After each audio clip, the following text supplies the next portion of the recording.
Pipila ka mga mahalong hayop ang nadamay sa sunog sa usa ka balay sa Dumalinaw, Zamboanga del Sur. Samtang usa ka boarding house ang nasunog sa General Santos City. Ang detalye pinaagi nining report. Way swerteng naapil og kasunog ang pipila ka mga mahalon nga hayop. Lakip mga isda, iro ug langgam dihang nasunog ang usa ka balay sa Purok Maabtikon sa Barangay Paglaom sa Dumalinaw, Zamboanga del Sur. Matod sa Pagadian City Central Fire Station, miabot og usa ka oras ang sunog sa balay ni Justory Duran kinsa natulog kauban niyang asawa dihang nahitabo ang sunog. Sa inisyal nga investigasyon, nagsugod ang sunog sa submersible water pump sa sulod sa balay. Hinuon walay tawo nga nasamdan ug dunay pipila ka mga hayop ang nasalbar. Gibanabana nga na sa tunga sa milyon ka pesos ang nadanyos sa maong sunog.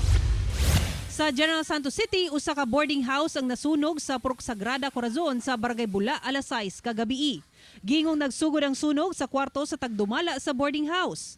Sumala sa usa sa nasunugan, posibleng ang pagdula sa usa ka 4 anyos nga bata og posporo sulod sa kwarto ang hinungdan sa sunog.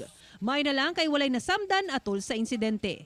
Miabot sa kapin 150,000 pesos ang kadaot dalas sa maong sunog. Galing talaga siya doon sa bahay na yun, tapos palagi yan siya naglalaro ng pusporong. Ang mga kwarto-kwarto lang to, more or less mga 6. At yung isa ay yung bahay mismo nung may-ari.